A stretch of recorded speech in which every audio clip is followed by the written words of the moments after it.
বাবা হারানো যে কি যন্ত্রণা একমাত্র এতিম মেয়েরাই বোঝে, যাদের বাবা আছে তারাই তো জানে বাবা থাকাটা কতটা জরুরি। এখন যদি বাবা থাকতো তাহলে কেউ যৌতুক চাইতো না। যৌতুকের কারণে আজকে বিয়ে হচ্ছে না। বাবা থাকলে কিছু একটা করতো। বাবা যদি থাকতো, বাবার ইনকাম থাকতো, আজকে বাবার টাকা পয়সা থাকতো, সেই দিয়ে বাবা বিয়ে দিত।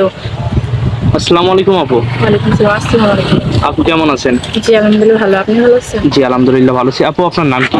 জান্নাত ইসলাম। জান্নাত ইসলাম। জান্নাত ইসলাম, আপনার দেশের বাড়ি কোথায়? পীরগঞ্জ। পীরগঞ্জ। আপু আপনার বয়স কত? 22 বছর। 22 বছর। আপনি দেখতে মাশাআল্লাহ অনেক সুন্দর। আপনি ভিডিওর শুরুতে বলছেন যে আপনার বাবা নেই, তাই না? তো আপনার বাবা কি হয়েছে একটু বলবেন? আসলে ভাই আমার বাবা ছোটবেলায় মারা গেছে। ছোটবেলায় মারা গেছে, তাই না? আপনার বয়স যেন কত বললেন? 22 বছর। 22 বছর। আপনার বাবা যখন মারা যায় তখন আপনার বয়স কত? তখন আমার বয়স 5-6 বছর হবে। 5-6 বছর। আপনার বাবার কথা কি মনে পড়ে? বাবার স্মৃতি মনে আসে? বাবা দেখতে কেমন ছিল কিছু মনে সব পড়ে? মনে আসে। মনে আছে, তাই না? তো আপনার বাবার কোন স্মৃতিটা সবচেয়ে বেশি আপনার মনে পড়ে? বাবার সবচেয়ে স্মৃতিটা মনে পড়ে, বাবা বলতো যে তোকে একটা লাল শাড়িতে বউ সাজিয়ে অন্যজন নিয়ে যাবে। অন্যজন নিয়ে যাবে, তাই না? তো আপনি বলছেন যে আপনার বাবা মারা গেছে, আপনার ফ্যামিলিতে এখন কে কে আছে? শুধু মা আছে আর 2টা বোন আছে। মা আর 2টা বোন। আপনি কি ফ্যামিলি মানে সবচেয়ে বড় মেয়ে না? হ্যাঁ, আমি সবার বড়। বড়, তাই না? তো আপনার বাবা যখন আপনার ছোট 2 বোনকে জিনিস নিয়ে এসে দিত তখন কি আপনার হিংসা হতো কিছু কিনে দিলে? হ্যাঁ, আমরা সবাই মারামারি করতাম এগুলো নিয়ে। আর এখন আপনার বোনের কি বিয়ে হয়ে গেছে? 2টা বোনের? না, ওরা ছোট। ছোট, আপনি বড়, তাই না? আপনার বিয়ে হয় না না, কেন ভাই? আপু আপনার বিয়ে হচ্ছে যৌতুকের না? কারণে। যৌতুকের জন্য। আপনার দেশের বাড়ি পীরগঞ্জ, তাই না? পীরগঞ্জে কি যৌতুক লাগে বেশি? জি ভাইয়া, ওদিকে যৌতুক অনেক লাগে। আপনি তো দেখতে মাশাআল্লাহ সুন্দর, আপনার তো যৌতুক লাগার কথা না। ভাইয়া মাশাআল্লাহ দেখতে সুন্দর আছে, এটা সবাই বলে যে দেখতে শুনতে অনেক ভালো আছে, কিন্তু কি জানেন, যাদের টাকা পয়সা আছে মা বাবা, এরা বলে যে যৌতুক ছাড়া আমরা বিয়ে দেবো না। আর এখন তো আজকাল তো যৌতুক নেই। যৌতুক ছাড়া বিয়ে দিবে না, তাই না? তো আপনার বয়স যেন কত? 22 বছর, তাই না? আমাদের এখানে কি জন্য আসছেন? বিয়ের জন্য। বিয়ের জন্য।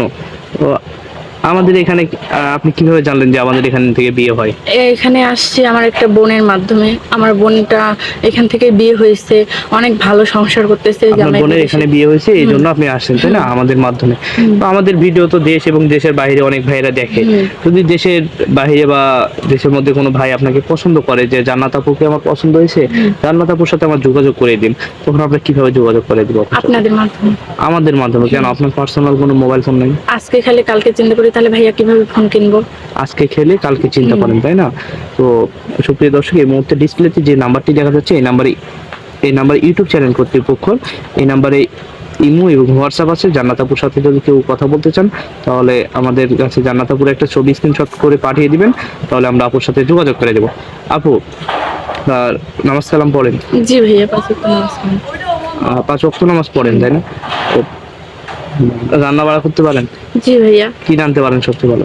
সবচেয়ে ভালো পারি মোটামুটি সবই। মোটামুটি, না? আচ্ছা, বিয়ের পরে স্বামীকে নিয়ে কোথায় ঘুরতে যাওয়ার ইচ্ছা আছে? স্বামীকে নিয়ে যাওয়ার ঘুরতে কোথাও না, শুধু দুজন বাড়িতেই থাকবো, যে অল্প কিছু কিনে নিয়ে আসবো, ওগুলো দিয়ে খাওয়া দাওয়া বাড়িতেই। বাড়িতে থাকবেন। তার বয়সটা কিরকম হবে? জামাইয়ের বয়স সে দেখতে কেমন হবে? সে দেখতে যেমনই হোক। এটা তো আপনি মুখের কথা বলছেন, সে দেখতে যেমনই হোক। বিয়ের পরে তো বলবেন যে তোমার বয়স 30 বা 40, তোমাকে আমার পছন্দ হয় না, তুমি যাও, আমি আরেক জায়গায় বিয়ে করব। বয়স, চেহারা এগুলো কিছু করে না। হ্যাঁ, মন মানসিকতা যদি ভালো থাকে, মানুষের মন মানসিকতা সবকিছু, তাই না? সবকিছু। আচ্ছা আপু, ভালো থাকবেন। আসসালামু আলাইকুম। আসসালামু আলাইকুম।